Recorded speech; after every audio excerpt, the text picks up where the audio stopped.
Hey friends, it's Lee again, and today I have another Harry Potter video for you. And today I'm going to talk about the pairing of Remus and Tonks, which is also called Remadora. And I remember when the pairing was revealed in the books, I was happy about it. I was surprised by it, but I liked that it was kind of unexpected, at least to me. I didn't really see it coming. So I was never against the pairing. Like, I know some people were. I mean, some people saw it as kind of tacked on and rushed, and maybe it was like a ploy to make their deaths like more sad because, you know, they had a kid and so he was orphaned. So I'm not sure about all that, but yeah, anyway, when it comes to fan fiction writing and reading, I'm more one to pair Remus with Sirius or Snape. So the fact that it's, you know, like a heterosexual pairing kind of just made it less interesting to me, honestly. I'm not sure why that my brain works like that, but as I thought about it more, I thought of these different points that make the pairing really endearing to me and just things that make me like it more. So that's what I'm gonna get into today. So first of all, I think one of the main reasons people are iffy about this pairing is that we don't know a lot about Tonks. And I feel like that's kind of hard to work around, seeing as how so much was happening, especially later in the books. It's hard to give the same amount of attention to every single character. And seeing as how Tonks was a somewhat minor character, it's unfortunate but makes sense that we don't know a ton about her. She's kind of more the comedic relief and stuff like that, which is fine, but I feel like when you really think about her as a character, she's a lot more interesting than just like the goofy, like younger member of the Order. What I think is one of her main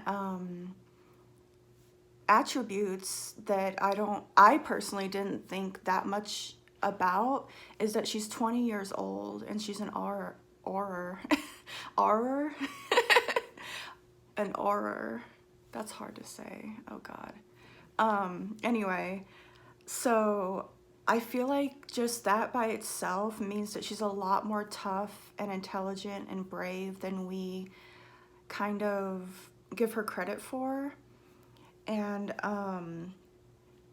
I think along with that, people might forget that her mentor is Mad-Eye Moody, and he's such a no-nonsense, no BS character that he would have to pick someone to mentor that's a badass, basically. Super brave, super smart, just someone who knows what they're doing, basically. And I feel like in the books, Tonks she's not shown being bad at her job, but there's just not a lot of time for her to like shine, in my opinion, as a member of the Order in action, basically. So when thinking about Remus, I feel like with her profession, she's obviously going to be one of the most well-informed about dark creatures and everything about them, their habits and how dangerous they truly are. And I feel like, I don't know, when you have a job like going that, towards danger instead of away from it, part of me feels like that the fact that Remus is a werewolf was probably kind of, I mean, to me, it seems like it would be almost a plus to her. Like, she would enjoy the kind of thrill of it, the excitement, and I feel like she gets a kick out of danger, honestly. And that might sound a little insensitive when it comes to how Lupin feels, but I still feel like in the back of her head, like, it's kind of almost a good thing that he has that condition. So with Remus, obviously, it's really easy to think of him as a loner because he's a werewolf, he can't keep a job, a traditional job, and his closest friends have passed away. But I feel like with Tonks, there's also an element of isolation. She's really outgoing and friendly and stuff like that, but just the fact that she is an auror that is so young and a female one, I feel like, I'm not sure, but I feel like that's a job that's like dominated by males. So I feel like she's probably always trying to prove herself among all these guys that she works with. And even in the order, there's not really that many or any people in the order that are around her age for her to kind of gravitate towards and kind of bond with. So I feel like in that way, she understands what it's like to be kind of separate from other people. And I feel like that thing in common would help her and Remus get along. Just by them being in a secret organization like the Order, there's already going to be a base level of mutual respect and closeness between Remus and Tonks. So that's already like a huge deal to me. I mean, it's a huge part of their lives that if they were seeing someone outside of the Order, they would have to keep that a secret. So the fact that, you know, that's not an issue or point to be hidden, I think makes things a whole lot easier for them to get closer. Something that I didn't think about until recently was that Tonks is basically the age that Remus was during the First War. And I just feel like, I don't know, I feel like that would be a huge connection that they would have. I feel like Tonks would hear from Mad Eye and other people stories about Remus during the First War and how brave and skilled he is, and it would just naturally pique her interest and make her, if not feel like some sort of crush, then at least want to get to know him better, because he knows exactly how it feels to be just a few years out of school and dealing with the war. So I feel like that is another thing that is important to think about if we're thinking about the pairing. Lupin and Tonks also have a very specific attribute in common, which is that they are both shapeshifters. And even though werewolves are probably treated with a whole lot more open hatred and discrimination, I feel like once people know what Tonks can do with her appearance, she's naturally going to be trusted less. People see someone who's different in any way and they're gonna single them out and isolate them off by themselves and make them feel alone, basically. It's hard for someone who's not normal to fit in. So I feel like the whole thing about changing your outward appearance does something to a person's mind when if they're just meeting Tonks and they just find out that she can do this. I think there's some sort of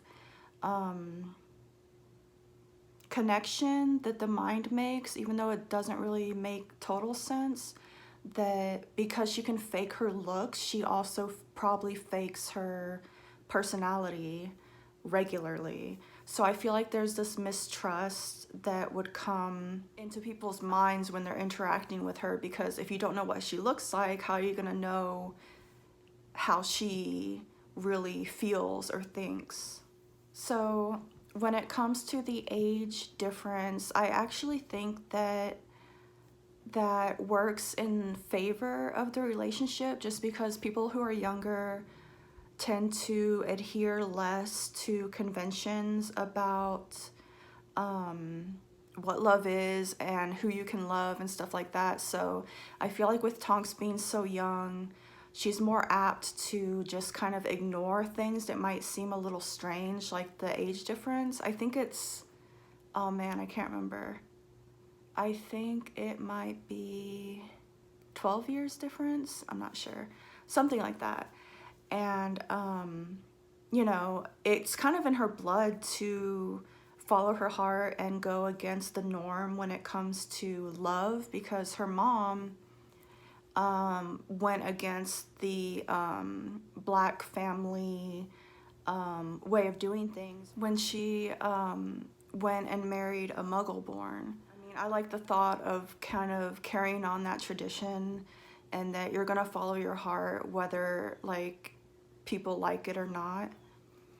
And with Tonks, with her grandparents being muggles and Remus's mom being a muggle, that's just a whole other area where they can bond. Like, I picture them talking about all these movies and music and stuff that someone who was a pureblood wouldn't have access to. So I feel like that's another point of closeness that would help them, you know, get to know each other better. Something that's kind of sad and sweet, in my opinion, is that I feel like Tonks, I feel like her energy is similar to how Sirius was before Azkaban. It just makes sense that Remus would be drawn to that type of energy, the kind of rebellious and carefree vibe that balances out his kind of,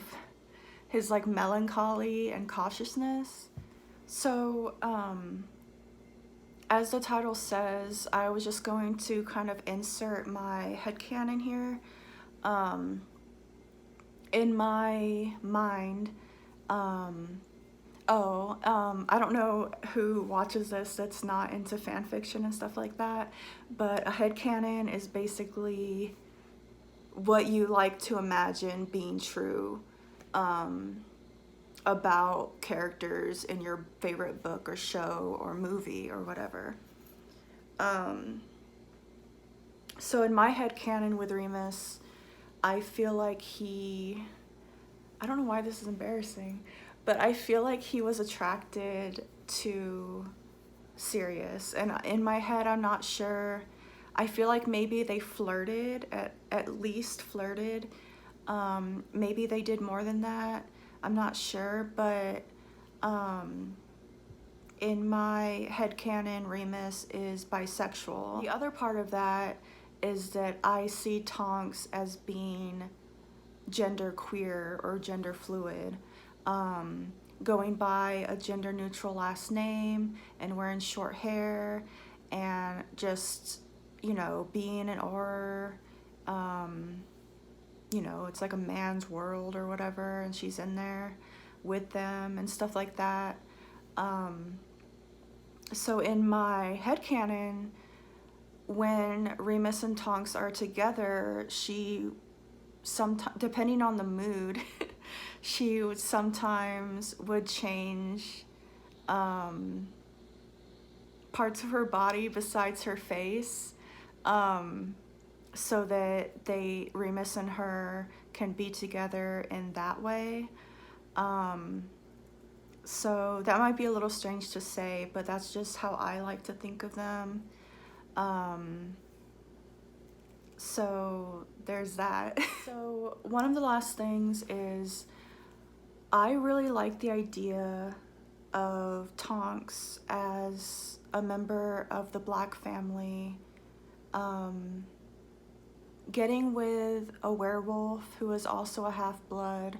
I feel like it's just an awesome way that their relationship dismantles the like bigotry of the Black family. I think it's awesome that they have a child together, and with Teddy they're continuing the Black lineage in a way that Sirius wasn't, he didn't get a chance to do that. So I feel like that's another layer that makes this pairing, you know, pretty special. That's about it, I think, for this pairing. I'd love to know what you guys think about Remus Tonks. So feel free to leave a comment and like and subscribe if this kind of content is interesting to you. In the next Harry Potter video I'm going to share, I think I'm going to talk about the first fanfiction of this pairing that really got me into them as a couple, basically.